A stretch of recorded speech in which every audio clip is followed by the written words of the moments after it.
Hey, everybody, welcome back to the SCB Steelers Podcast presented by DEK Roofing Incorporated of South Florida. We are now into the month of April, which means we are into NFL Draft Month. In fact, the draft will be going on at this very moment, exactly 3 weeks from now. And believe me, we are no closer to knowing who the Steelers are going to take at 20 than anybody else is. And anybody that tells you they know who the Steelers are taking at 20 right now is full of shit, for lack of a better term.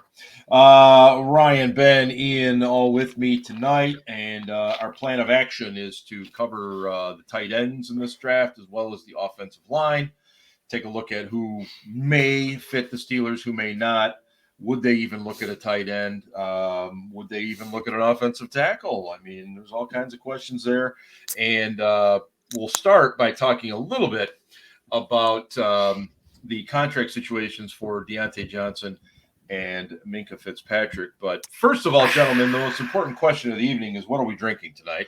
Ryan, I know you're kind of softballing it tonight. What are you drinking, Ryan? Shirley Temples? Fruition, John Eagles, sparkling water. John Eagles, sparkling water. It's good for you. Probably got aspartame in it. It's good for you. Well, absolutely, yes. Some cancer-causing agent, I'm sure. Yeah. Ian, what do you have tonight?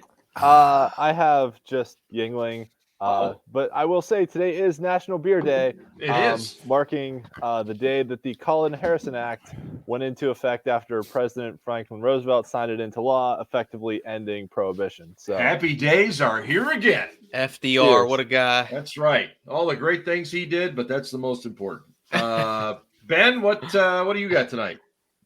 I've got a selection of beers from 10 Barrel Brewing. Kind of very nice. Taster. Yeah, and that's an Oregon company, right? It is, of course. Yeah. Yep.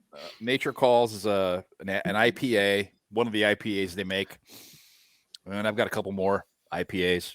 Excellent. Kind of a combo pack. Yep. Good shit. Well, that's exactly what I have. I got a combo pack from Southern Tier. I love Southern Tier. They're the best. Yeah. Except for that whiskey they make. That's disgusting. I haven't tried that, and I'll not S'mores whiskey. I'm sure it's right up your alley, Mark. You could pair it with mango whatever, and it would be delicious. Hey, I will be trying the Yingling mango at some point this summer. I can tell you that right now. You've already had it. Not the Yingling. I haven't had the Yingling. Just he had the Iron City man, the Icy Light mango. I got the that. Icy mango. That's I have a little Quiet Man as well. By the way, Ben, my father-in-law discovered my Redbreast and loved it. Absolutely loved it. So everyone loves it. It's good whiskey. Yeah, this is true. It's it's fantastic. Well, it is. He couldn't get over how smooth it was, and just that's so good, and so yeah. Anyway. I think the Quiet Man's a really good whiskey though too. It's very nice. To say, I love it. I mean, I didn't make the whiskey.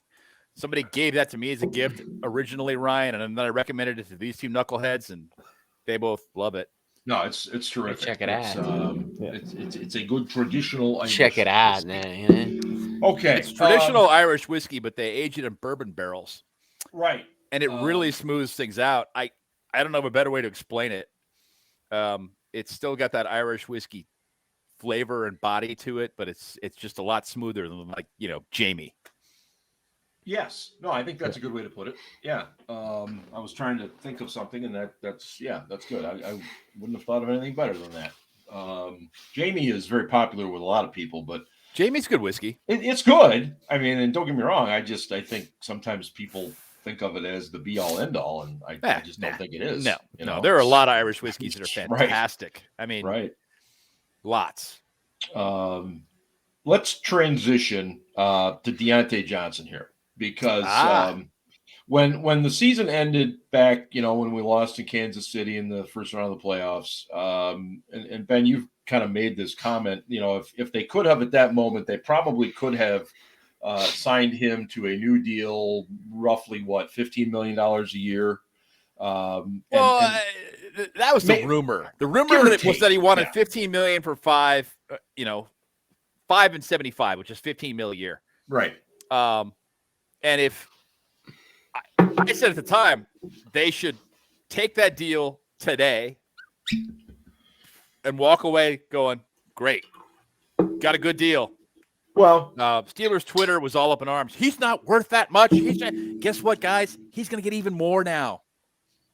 A lot more. Yeah, and the reason I wanted to bring it up before we got into the draft stuff tonight was because you have to understand the difference between what we think a guy is worth and what the market is saying he's worth.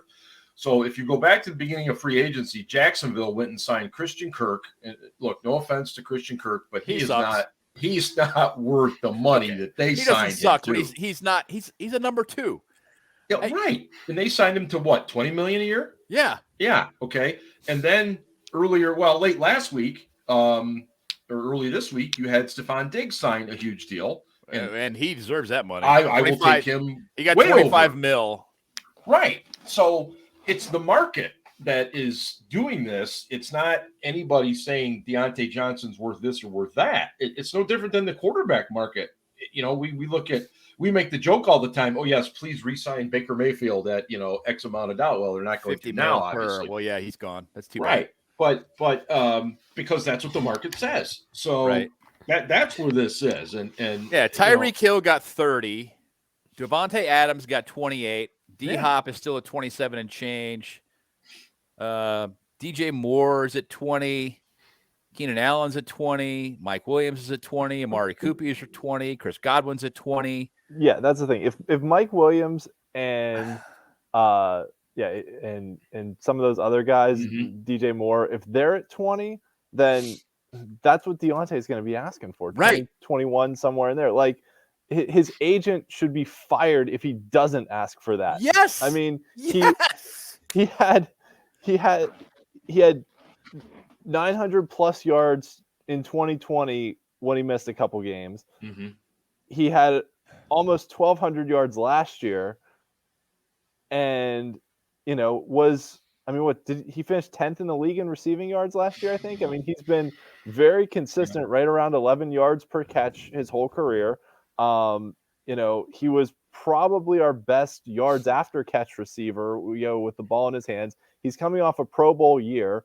And he's the point his last year of his rookie deal. His agent should be asking for that. The point his agent is going to make is this guy is going like this. He's going up, and he's going to continue to do that. Maybe I should do it this way so that it goes up the screen the right way. There we go. There we go. So he's going upward. He's trending upward, and he's going to continue to get better. He hasn't entered his prime yet, and that is what his agent is going to say. The Steelers may counter with, well, he's had some drops in critical moments, and we really need somebody we can count on, and blah, blah, blah, and then they'll come back and talk about all the work he's putting in and about how he's decreased his drops every year, which he has, how he's working his ass off and wants to be a Steeler, wants to contribute, and all of that stuff. So if he's asking for 20 or 21, maybe they land at, 19, but he's still getting more than the 15 he wanted in February, which they should have been like, really, 15? Sure, here. Well, and Ryan, that's what I was going to ask you is what's the number that either says we got a deal or the number just a tad higher that says, I'm sorry, we're not paying that. I mean, that's where they're at. I mean, is it 18, 19? Is it 20? If you look at the Steelers situation, they Minkah's coming up for a deal. So you got to be frugal with the money. What do you think? You just got to manage your cap. Well, yeah. I mean, the Steelers historically don't they don't do that second wide receiver contract. And Diontae Hines, is not Hines, AB. yes, and AB. Hines and AB. That's yeah. Not Plax, and not Mike Wallace, not Santonio Holmes. I mean, they traded him after he was Super Bowl MVP. But Santonio is not Emmanuel Sanders, so was not a good guy. Not at the time. He's not at the time. Corner. Yeah, not at the time. Yeah. But so it wouldn't.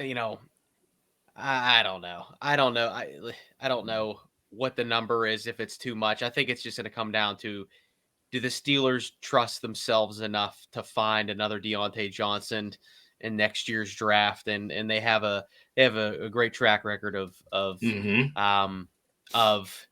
finding elite wide receivers. Now, we talked about the market and setting the market. It's kind of like, it's the same with anything, like the housing market. It's what it is. How a real estate agent's going to say, nope, I'm, this house is $500,000, take it or leave it or whatever, and vice, but I'm just, no, I mean, that's just the way it is. Like, don't be mad at the market. Like, don't be mad at the player or the team. But I just think at the end of the day, do the Steelers, I don't know, do they value him enough that they're going to pay him the number that he wants? Now, if he's asking for some crazy number, I don't think they would, but I do think, if he did ask for 20, I think that they would just, have to go through the process and figure out if that's what they're comfortable doing long term. I do think he's a really good wide receiver. I don't think he's necessarily as good as the guys that we mentioned earlier, but he's our number one wide receiver. And is probably going to be, if he stays, he will continually be that. So, it takes two. Yeah, Ben says this all the time, but it takes two to tango. Deontay might be like, I want $25 million, and the Steelers might be like, sorry, no. But like Ian said, I mean, you're the hot commodity. You have the leverage. But I don't think Diontae can get $25 million next year in the open market. And he might ask. He might. Well, and here's the downside for him. He's got to go out and play 17 games this year, and he risks injury. And if he has a serious injury, he diminishes his worth by 60-70% on the open market. He's going to have to go out and sign a 1-year prove-it deal and try and come back if he's seriously hurt. Yep. So he's better off taking a long-term deal from the Steelers this summer. Will they be able to come to a number? I don't know. Does it help him that they are so weak right now at the receiver position?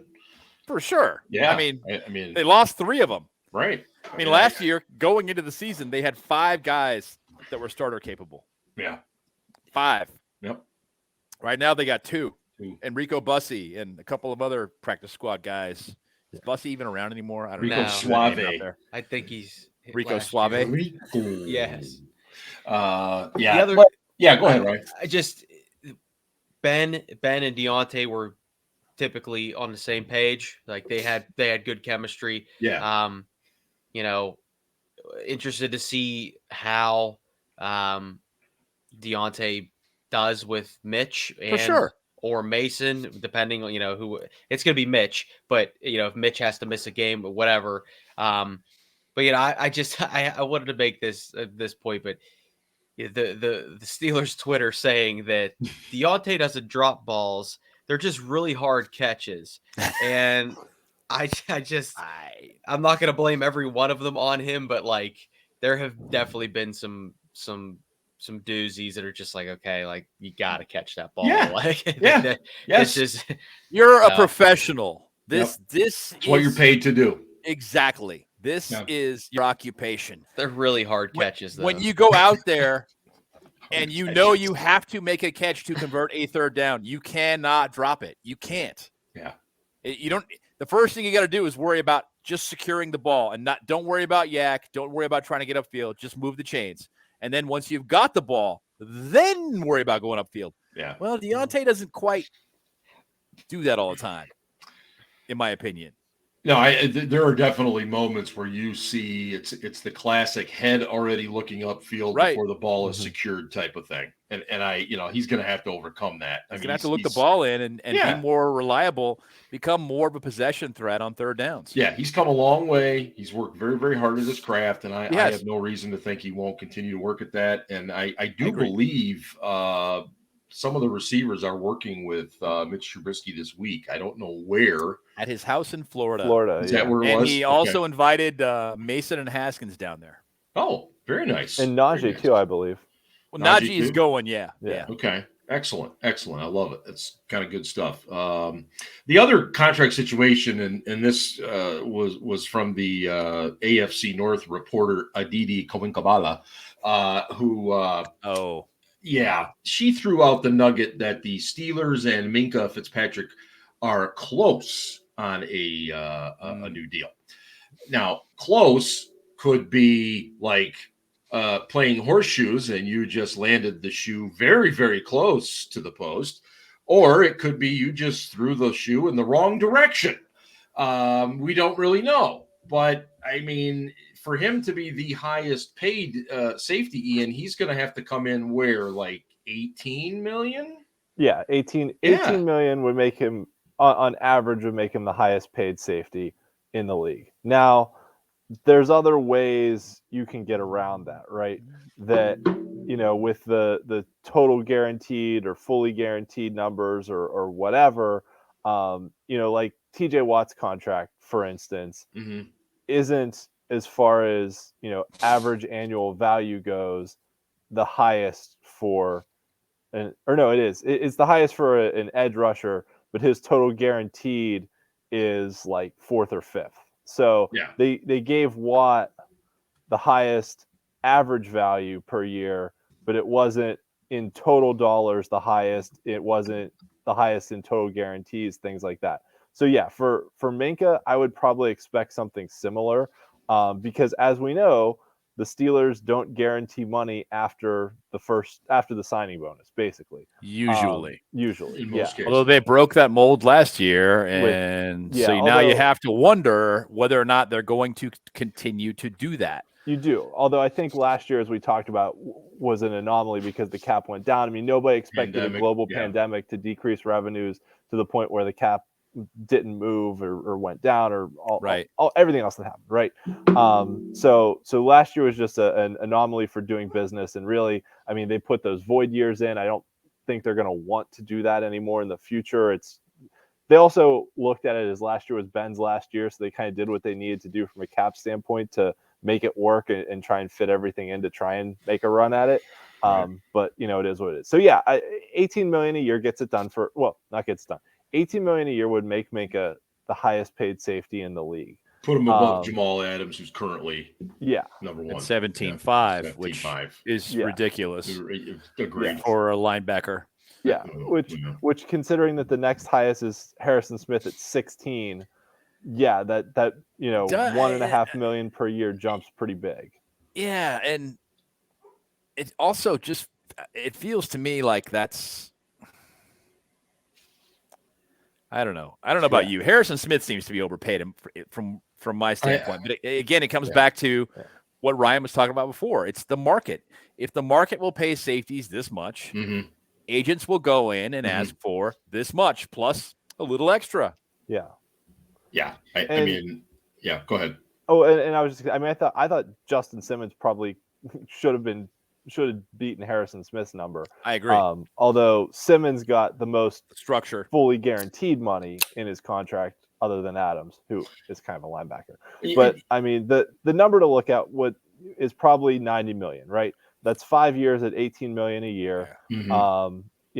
Minkah is 25, 26 years old, so that gets him to his age 31 season. So 5 years at 90 million is probably a good number for where you want to see this coming. And I think too, we all need to kind of remember that, when we made the deal for him, that this was part of that we knew the benefit was that he was still on the rookie deal and he wasn't going to count much towards the cap, but we knew if he played to the way we think he could play, which he for the most part has, this was coming. So any Steelers fan that is acting like this is ridiculous, or they don't know what's been going on here. Minkah's 26. And also, let's not forget the benefit of the deal. Also, Minkah, having been a first-round pick, was eligible for the fifth-year option too, which we did exercise. Yeah, right. Which is always probably huge. Should have exercised on Terrell Edmonds in retrospect too, but Well, I don't know. It's $10 million. Do you think Terrell Edmonds is worth $10 million? No, even for one season. No, but now we're in a point where we're kind of in trouble with our strong safety position. I agree. So, I agree, but at that price point, Ryan, have you ever seen? It's probably a rhetorical question, but I'm going to ask it anyway. Have you ever seen panic in the front office there when they get into a situation like this one where they literally don't have a strong safety right now, and the draft is coming. There's a couple of names out there, but there's really nobody beyond that. I mean, do you ever see frustration? And did you ever see that before? Nah, I didn't. Yeah. I mean, and I'm trying to think of a time during my time there where there was a situation kind of like this. Off the top of my head, I can't think of one. There's not many. I mean, they usually have. I mean, it's like, not that you look at the depth chart, too much on April 7th, but like if you look at it, it's just like, okay, like, and keep in mind that this defense we've talked about this many times. This defense has playmakers, it has superstars, but collectively as a unit, they were really bad last year. That's great that they led the league in sacks. Yes, again, great. But they had the worst rush defense in the league. They had the worst rush defense in team history. And, oftentimes you would see Minkah playing everywhere because the front Minkah seven was effectively playing linebacker. Yes. So coming in to cover for the linebackers who weren't taking care of the rush lanes. So again, the market's what it is. I do think Minkah Fitzpatrick's a really good player. I this is probably going to get some hate from Steelers fans, but I think Steelers fans overrate him, and I think it's because the moment we traded for him, that dude was involved in every huge defensive play in 2019. Like, whether it's picking off Brian Hoyer, picking off Jimmy G fumbles. I think it's more than that, Ryan. I think the difference between who we had at free safety before, and that was Sean Davis. It was Sean Davis. Sean Davis, yes. And then immediately going to the huge upgrade. People overestimate not its impact, not his impact, but his ability because of that, because he's so much better than the guy we had before. And they mention him and Troy in the same sentence, which pisses me off. Yeah, right. They're both not yet completely separate, but no, and if different players too. And like Ian said, being the highest paid, is it highest paid total dollars? Is it highest paid per year? So that's always a big point. That's just it's a tag you get, whatever. Right. But no, Minkah's a really good football player, and I believe that he deserves to make more money per year than Jamal Adams. Jamal Adams is a really good football player too, but just two totally separate. Yeah, they're not the same position. Agree. No. Agree. Hey, before we move one on, other quick note, note. Ian, go ahead. The 5th-year option for Edmonds was actually $6.7 million because he didn't get the Pro Bowl criterion. I would have taken that. Oh, wow. Yeah, maybe we should have. I thought it was the $10 million that they're paying Minkah. Minkah's made 2 Pro Bowls, so his number's higher. Escalator. There's escalators with the Pro Bowls, so it would be 6.7. They should have exercised it. And for a guy that's only ever missed one game in his career, I mean, we just talked about the markets. The market. Yep. It gives you an opportunity to draft another guy to groom behind him, and or negotiate an extension at a reasonable rate. Yeah. Yeah. And considering what we were talking about as the market for safeties, like is basically $7 million a year. Like, are you going to be able to get a safety on the open market for $7 million a year? I mean, I guess you could, but sure. But not the Honey Badger. Right. Yeah, exactly. No. And just the rumor is that he was never coming deciding between Philly and I guess New Orleans. That's the latest I've heard on that. Philly? Why the hell would you want to go to Philly? Oh, well, they're in better shape than we are. Yeah, they're in worse shape. I don't know. The defense isn't as good, and their offense has a terrible quarterback. I agree. Jalen Hurts is a wild card. I agree. Yeah. Well, which also they could be one of those wild card teams that takes a quarterback ahead of us too. That's true. But we'll talk more about that as we get a little closer. Hey, just a reminder: the SCB Steelers Podcast is presented by DEK Roofing of South Florida. DEK serves Broward and the southern Palm Beach counties. Whether it's commercial, industrial, residential, multifamily, or condos, contact DEK Roofing today by visiting deckroofing.com. SCBSteelers.com. Draft stuff, guys. We got through quarterbacks, running backs, receivers, and we now move ourselves on to tight ends. It's not a great tight end draft this year. If you look Not at great. and I'm going to give a real big shout out here to Dane Brugler at The Athletic, because he put out his massive NFL draft guide today. This is almost 300 pages. If you don't subscribe to The Athletic, and I know people hate subscription services, I totally get it. This alone is probably worth that subscription. He does an amazing job of giving you insight into some of these players, or all these players eligible for the draft. So I'll give Dane a little shout out on that, because it is just immense work. So we've covered those guys, and now we start looking at the tight ends. And really the consensus, guys, is that the number one tight end is the John Mackey Award winner, a young guy out of Colorado State named Trey McBride.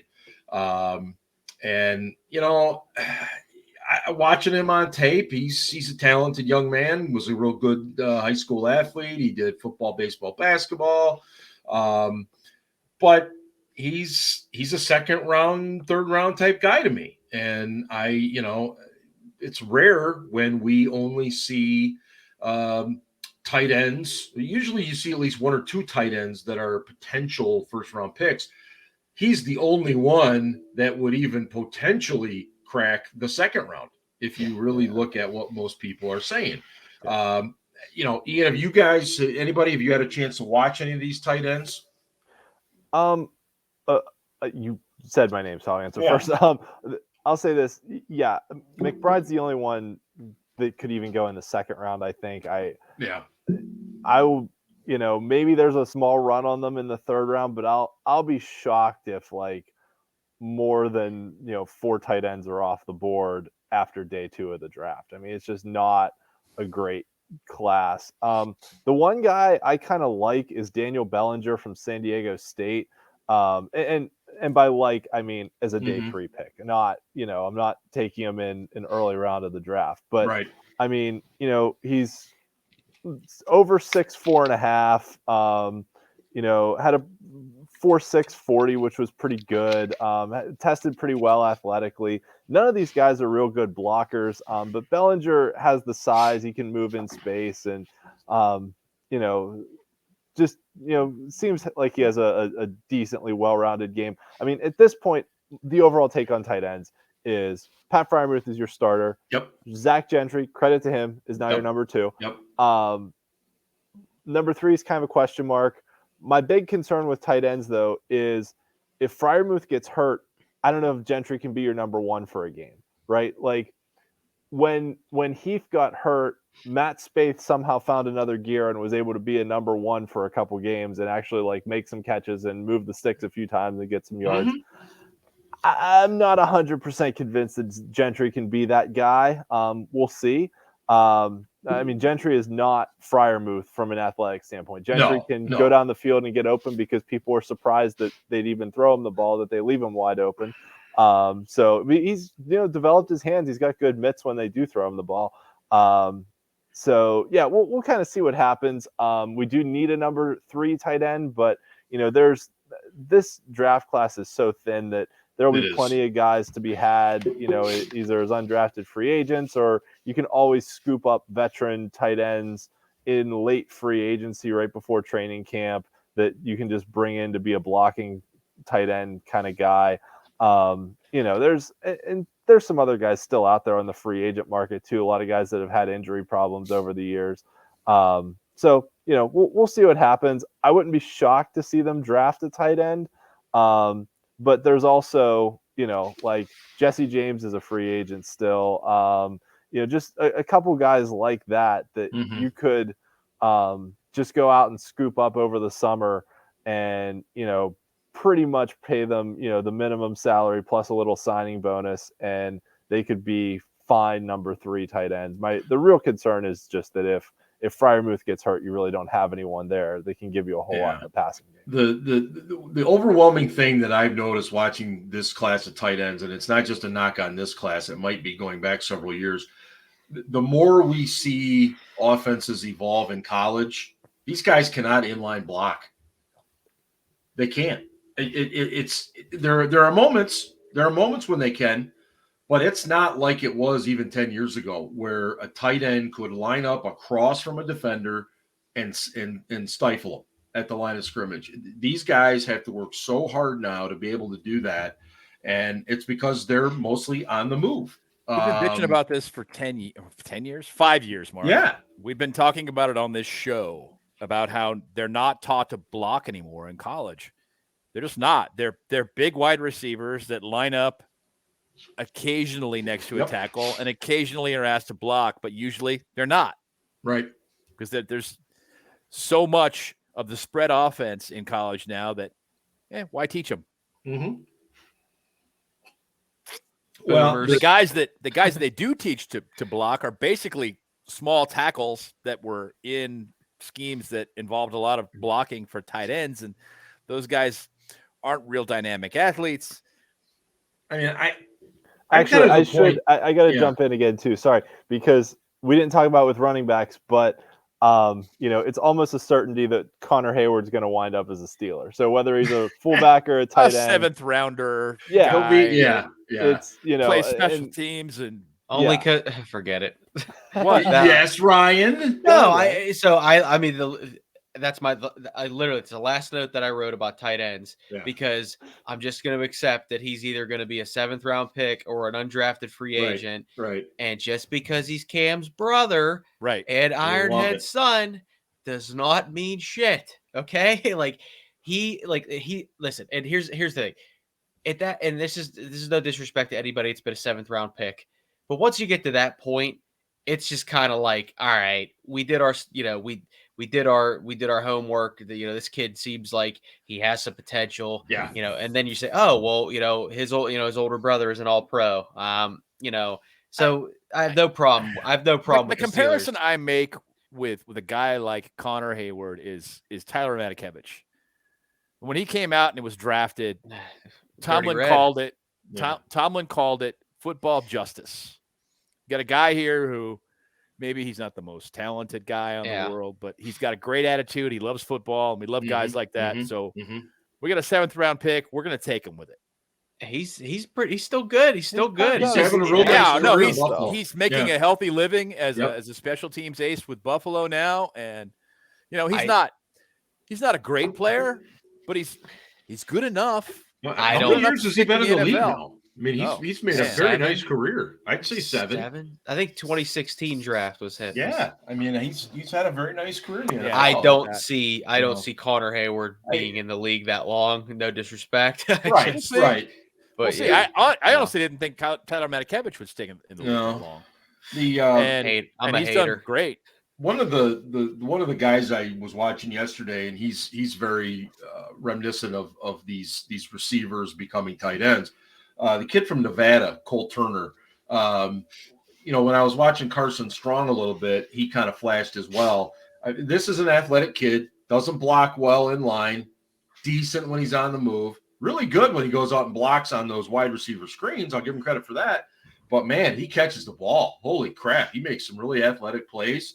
And I would like to see maybe us, instead of going the route of, your traditional 3rd tight end being a blocking guy, how about a 3rd tight end that's maybe a field stretcher, somebody that can be a matchup nightmare for DBs if necessary, because that's what he is. That's what they used him as. Because your 3rd tight end rarely gets a hat.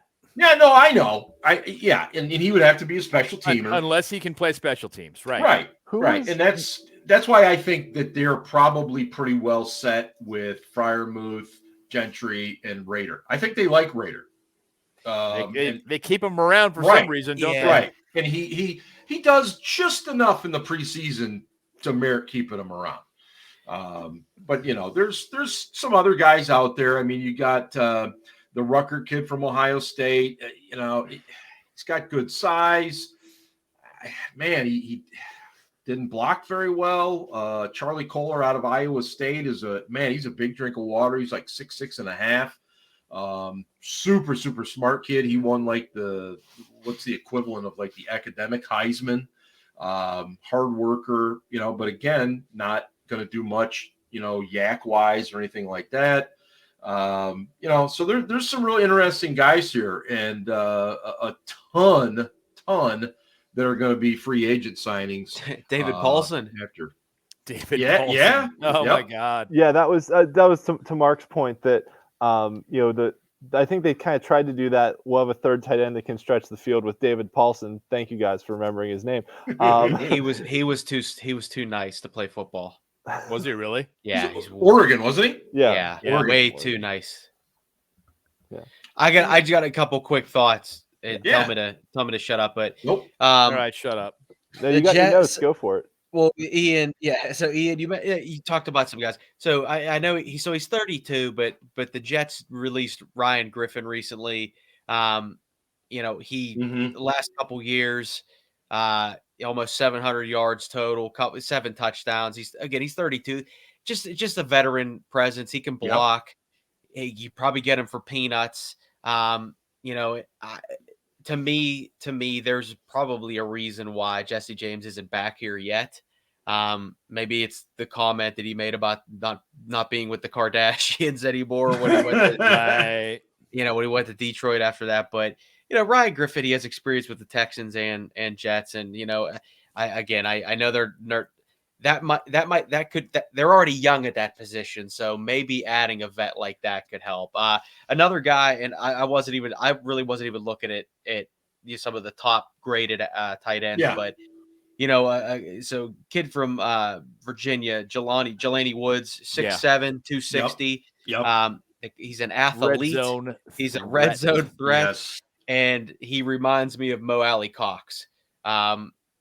So Woods was actually a quarterback too. So, obviously Mo Alley Cox played b-ball at VCU, but and then another Iowa State tight end.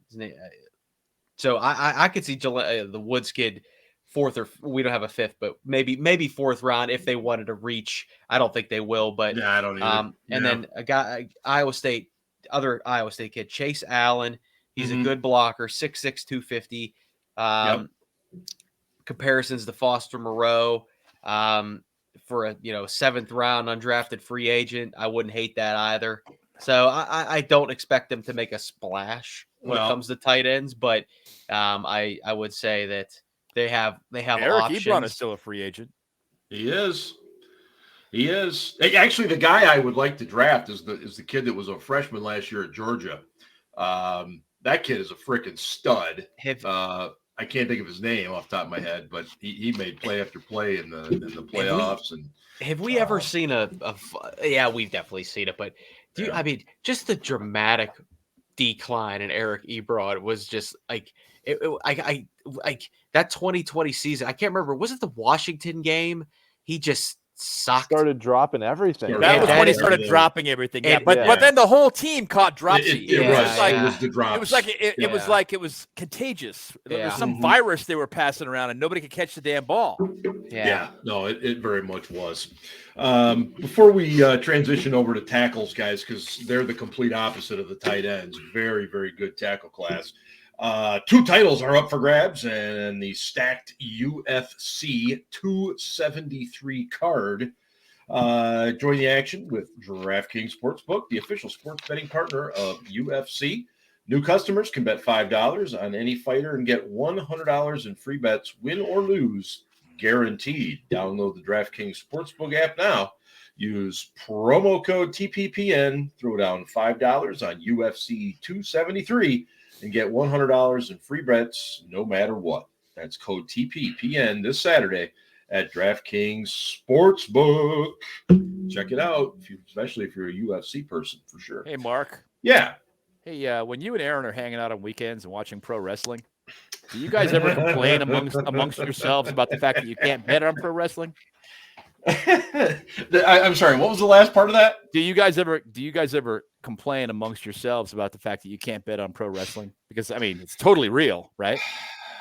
Well, number one, I don't know that I've actually watched an episode of wrestling since Hulk Hogan was part of that whole NWA or whatever it was back then. NWO. There you go. NWO. See, it's been a while. Now, as far as Aaron goes, and Aaron is our terrific graphics man here at Steel City Blitz. He loves himself some wrestling, and you're absolutely right. There is no gambling on wrestling. And why is that? Well, I think it's because the talent is so good that it would just be pick 'em matches all the time. I see. And so therefore there's no way. There's nothing to do with the fact that the outcome is predetermined. I have no idea what you're talking about. Scripted, Ben. Scripted. Scripted. I'm sorry. Scripted. Right. Well, hey, there's people that think that pro football's scripted. So yeah, well, I disagree, but what are you going to do? Anyway, the tackle position, guys, we re-signed Chukwuekorfor to a very nice deal. We have Dan Moore, who played above and beyond anything that was expected of him as a rookie. Yeah. All right, so we would seemingly be set there, but man, there are some really good offensive tackles in this draft. And let's be honest, Dan Moore is not good enough that you don't draft a tackle if the right one is available. Okay, so you beat me to the punch here, and that's exactly what I was going to start with. At 20, there's a real good chance somebody's going to drop, and it very well could be one of these top 4 tackles. So do you take one and then just deal with it? And Kevin Colbert has said in years before, I'm not afraid to have too much talent at one position. I'll figure it out, you know. And so, yeah. Charles Cross or Trevor Panning are there. Yeah. Well, that's what I'm getting at. You got Ekwonu from NC State is going to be gone. I think he'll be in top 4 or 5. Evan Neal will be gone. Yeah. Yes. Charles Cross is one that could slide. Mississippi State. Trevor Penning, Northern Iowa. He's the kid, man. I love that guy. He would be perfect in Pittsburgh. He's a little raw, but yeah, he is good. He is. So those top 4 guys. And yeah, so Ben, if you're looking at those guys and you're sitting there at 20, do you take one if they fall? I do. Now, I think the Steelers have got their hearts set on a quarterback for some fucking reason. But yeah, I absolutely take a quarterback. I absolutely take an offensive tackle to protect my quarterback. Yeah. And set my lineup to be a better unit than they were last year. And yeah, I mean, what's the worst thing that happens to Dan Moore? He becomes a swing tackle. He's got to learn to play on the right so that he can get a hat on Sundays. That's not the end of the world. No, and I agree. It doesn't mean that, he's not going to have a good career. And if the tackle comes along slowly, you got Dan Moore. Yeah, exactly. Like if you take a Trevor Penning, you may have to bring him along slowly. Mm-hmm. For example, I mean, he played at Northern Iowa. That's not exactly, the cream of the crop of competition he was going against, and going in every day and trying to block Cam Hayward might be an eye opener. Bit of a tall thinking order. Out loud. Yeah, Ian, what any of these tackles you get a chance to look at them yet? Yeah. So I actually kind of see the class a little differently. I think it's a top 3 more than a top 4. So I think you've definitely got the top 3 with Ekwonu, Neal, and Cross as the top 3. And I just given how tackles go, I think all 3 of them are probably going in the top 15 or so of the draft. That's usually probably the top 3 tackles. Real quick. Yeah. Cross, I've seen Cross moving up and down the first round more than anybody. It seems like I've seen him in the top 7. I've seen him at 25. He probably has the biggest variance, but I'll still be surprised if I'll be surprised if he's there when we pick. I did. It would have to fall just right, and teams would have to get really aggressive trying to draft quarterbacks. Yeah, and if that happens, then yeah, we could get a really, really good offensive lineman.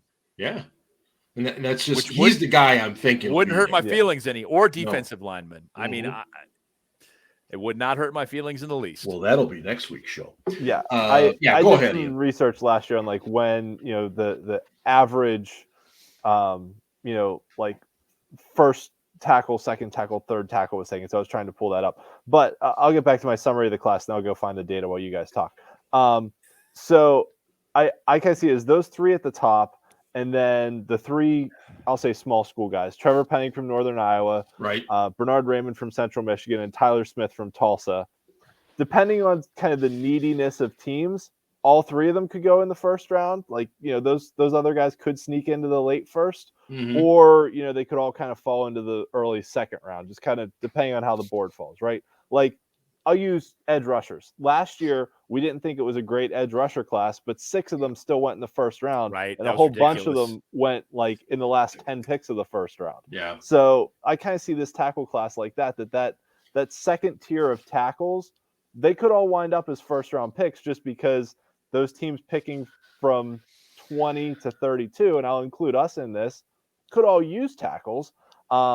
And so, it's just kind of weighing where they rank those guys versus everyone else on the board. But after that second tier, after that top 6, everyone else is kind of interchangeable. They're all like big school guys. Right. There's Daniel Fillet from Minnesota, Abraham Lucas from Washington State, Nicholas Petit-Frere from Ohio State, Rasheed Walker from Penn State.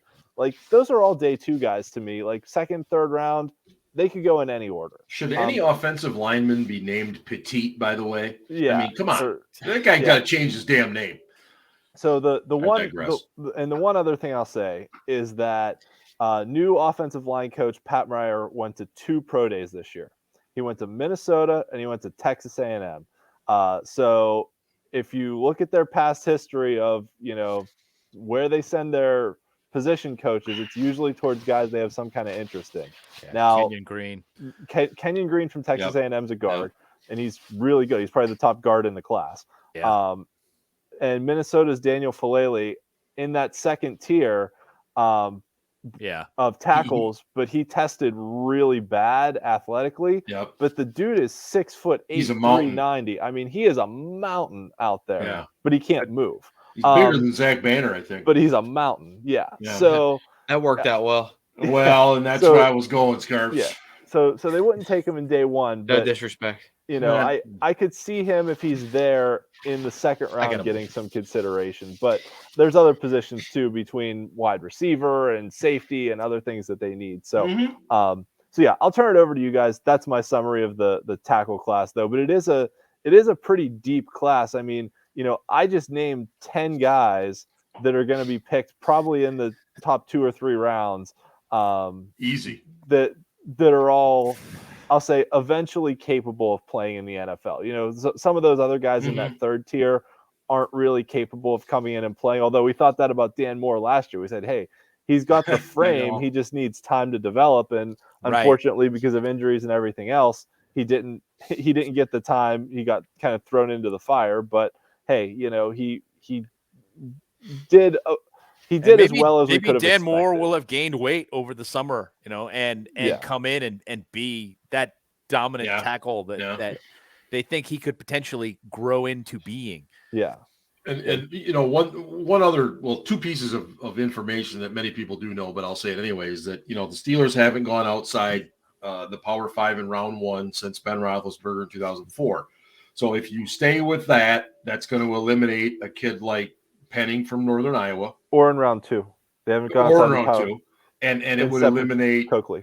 Raymond, Ricardo Coakley. Or it would eliminate Raymond from Central Michigan, who, by the way, is the oldest of all of the eligible tackles. He's 25 and a half years old already.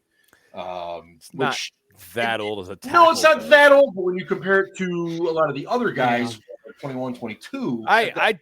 My bigger concern with age is in skill positions. And it's not to say that you don't need skill if you're a tackle, but no, I know what you mean. Yeah. It's not as important there. That's all. Yeah, you need to be able to grow as a skill position player, and you need to have a whole bunch of other personality traits that aren't necessarily as important. You just have to kind of be nasty as an offensive lineman and willing to work. And if you are, refine your technique and just be the guy, learn it, grow into it. But it's closer combat. For sure. And one of the things that, he brought up with the new OL coach going to Minnesota, for example, I mean, Ryan, they're trying to run a lot of this outside zone stuff. Do you want a 6'8", 390-pound tackle, or do you want somebody that can move a little bit more?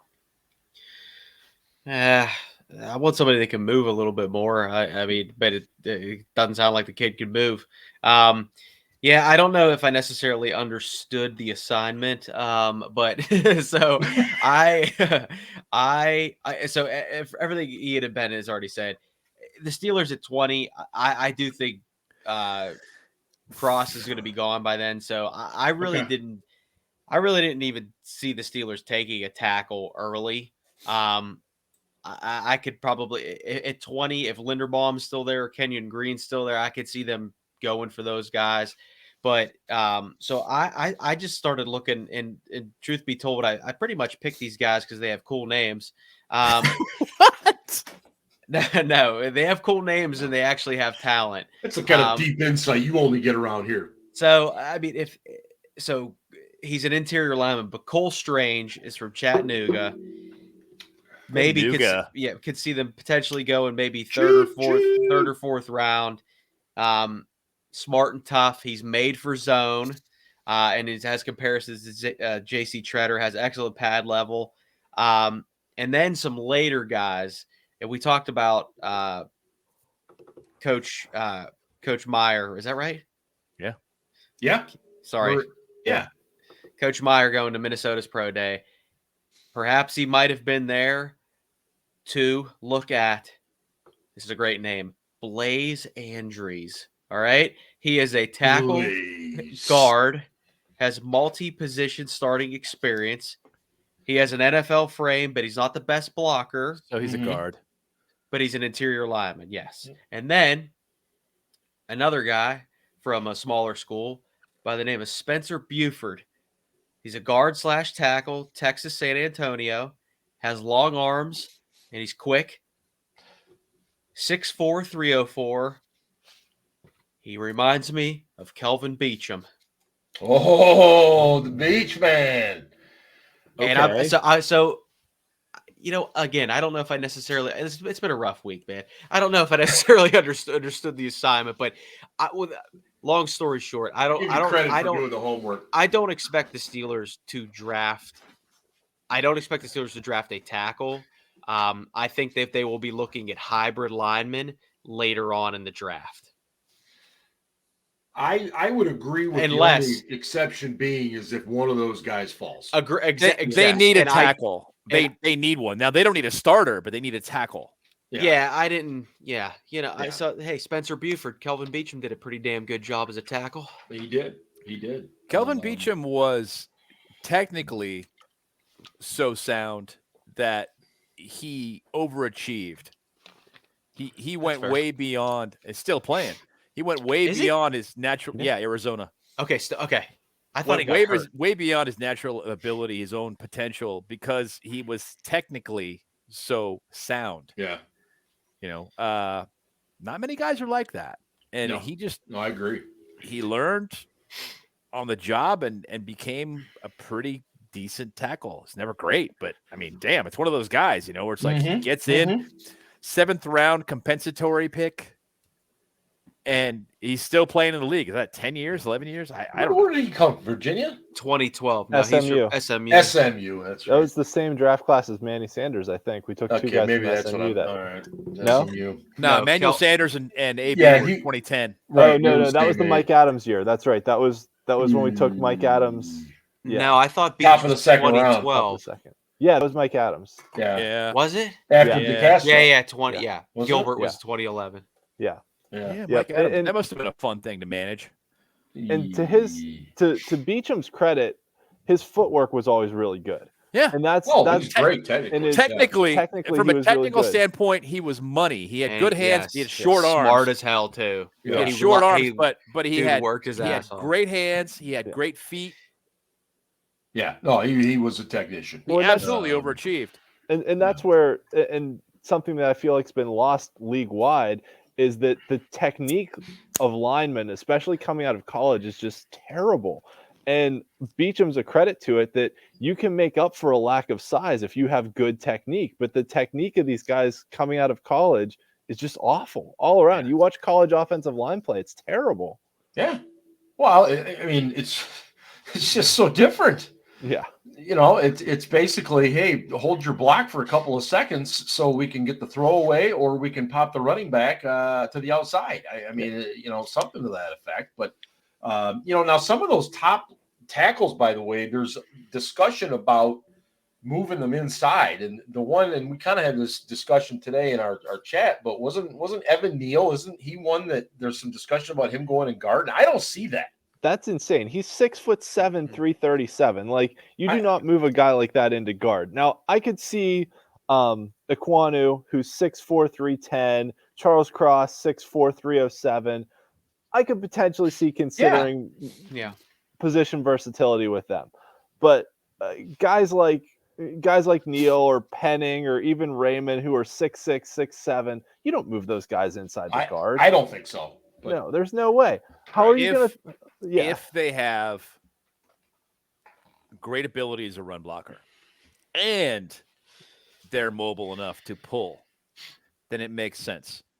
Otherwise, no, I tend to agree with you. And especially if they've got the frame to be a dominant on an island tackle, which I think Neal does, you don't move him.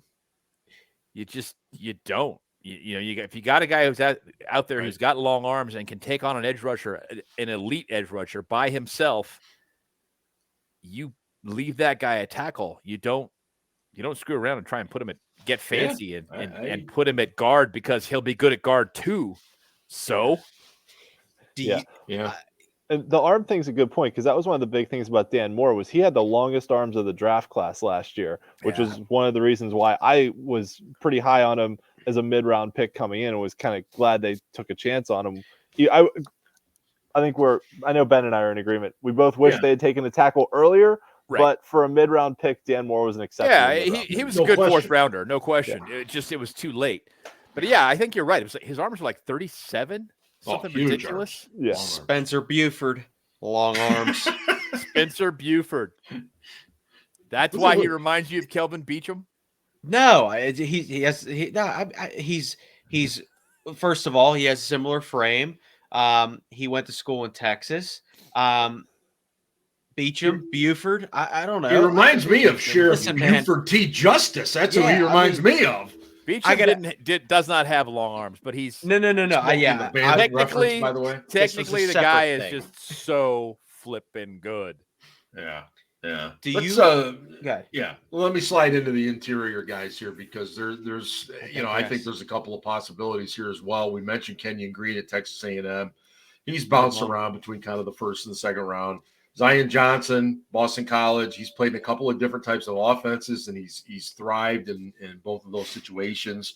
And then you start getting into the second and third round guys.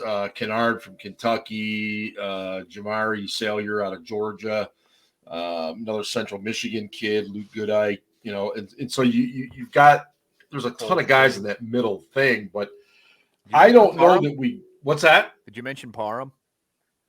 Parham out of Memphis.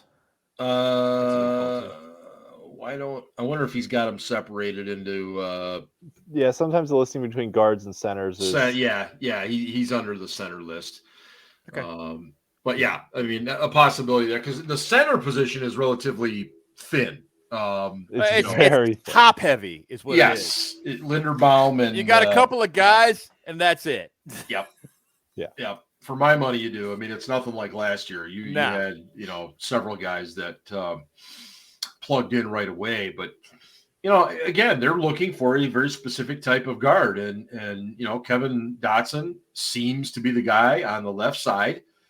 But if he can't stay healthy, he's not going to have that spot much longer.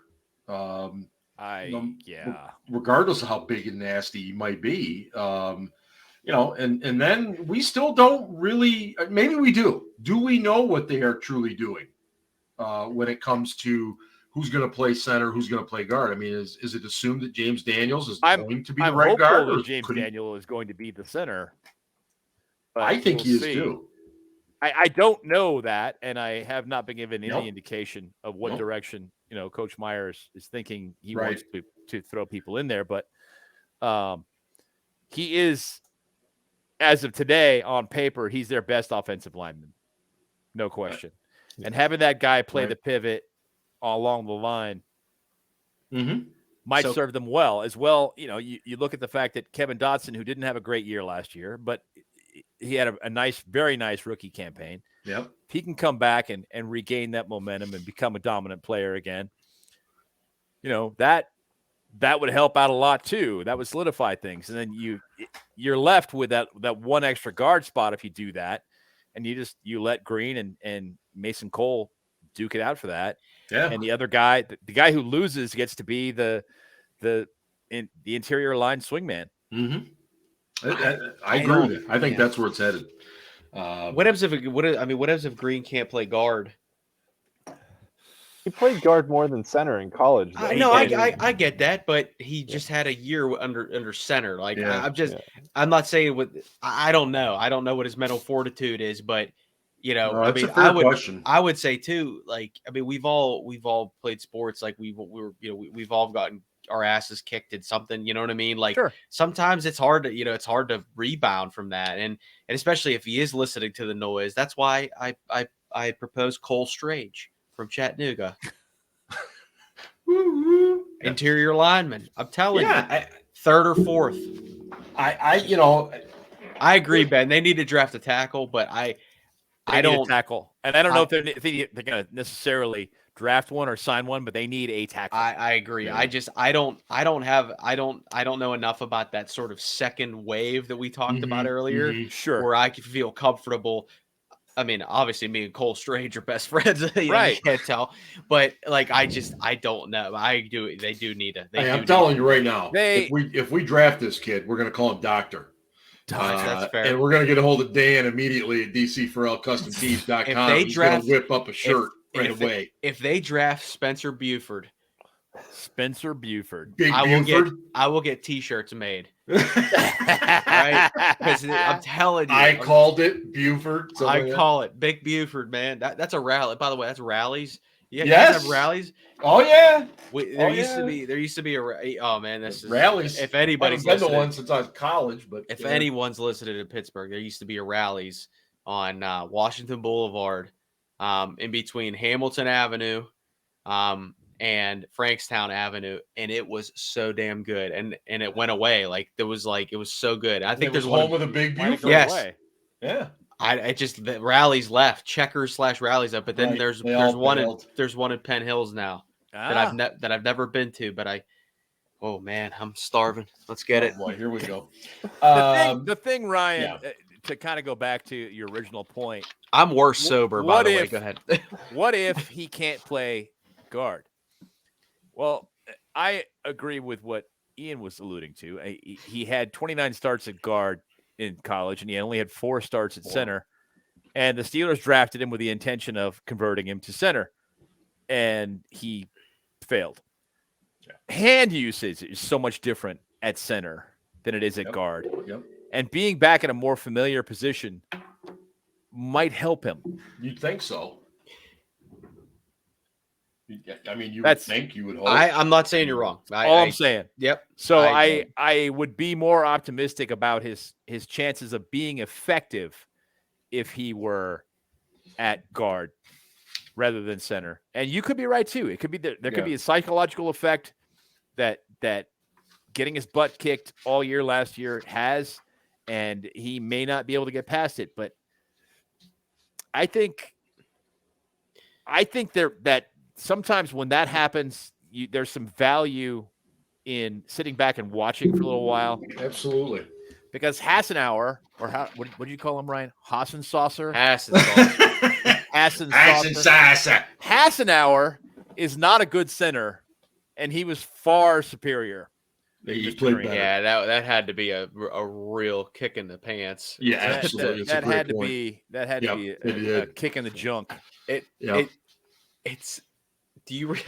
This is a throw. Do you remember when Trey Essex played center? Trey Essex is really good. Love Trey. Trey Essex played center. Was he like a third team center or something? Yes. Well, we played the Rams in 2011 at home, and it was the week after.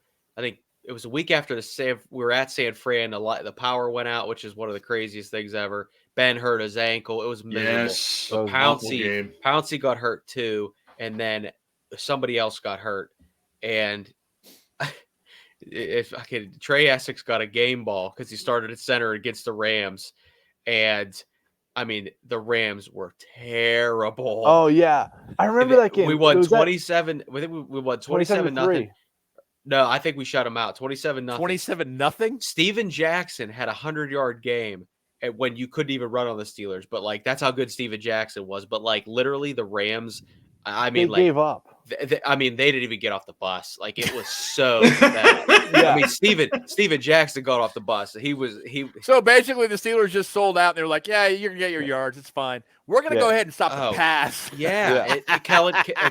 Kellen Clemens was their quarterback, and then, but like even like Charlie Batch started, and like we didn't have to do much at all. Like I want to say. John Clay scored a touchdown. Yeah. Yes. Yeah. I was just like, looking I mean, it was like I remember like That is I remember funny. like I remember like when he scored, like Tomlin was like laughing, and I think he literally was laughing like, "Holy shit, John Clay just scored a touchdown like in an NFL game." Like, good memories. Anyway, I've never seen a team give up an entire game like that, like the Rams did. Like they were just so they looked like they didn't even want to be there the entire game. Like it was like the Browns were this year, but 10 times worse. Like they looked like they didn't even want to play. Oh yeah, the Browns in that week. Was it 17? Ben's final game. 18? Well, week 18. Ben's final home game. They just kind of walked through it. Yeah. It was 10 times worse with the Rams Yeah. that game. I remember that game now that Ryan's talking about it. Yeah. Yeah, I mean, that wasn't just any TD run for John Clay. That was a 10-yarder too. That was also, and this is, I don't want to make it excuses for the Tebow year, but that was also the season that ended with Tim Tebow. But there were, I mean, it was literally like slim pickings when we got to that game because Richard tore his ACL in the season finale at Cleveland, and Chad Spann got a hat at Denver. Chad Spann was a running back who, like, I mean, he was on a practice. I mean, everybody got hurt. Like, that was a really, really weird year. Trey Essex is playing center, and he got a game ball, by the way. Anyway, this is why I should drink. This is why I'm all over the place. Trey, by the way, is a great follow on Twitter. He is. He's great. He's a very fun. He'll. If you're one of those that you enjoy interacting with Steelers, former Steelers, then he's typically one you can do that with. Next week, we will be focusing over on the defensive side of the ball. We'll start looking at defensive line and perhaps the edge guys as well, and we'll just kind of take it from there. And Ryan will probably be drunk. Next week for sure. Ryan's got some serious making up to do. There's no doubt about it. But anyway, make sure you check out the site, steelcityblitz.com, on Twitter at SCBlitz, and Facebook, steelcityblitz.com, and Instagram, steelcityblitz as well. We are all over the place, boys and girls. For everybody, this is Steel Dad signing off, and hey, go Steelers! Ravens suck.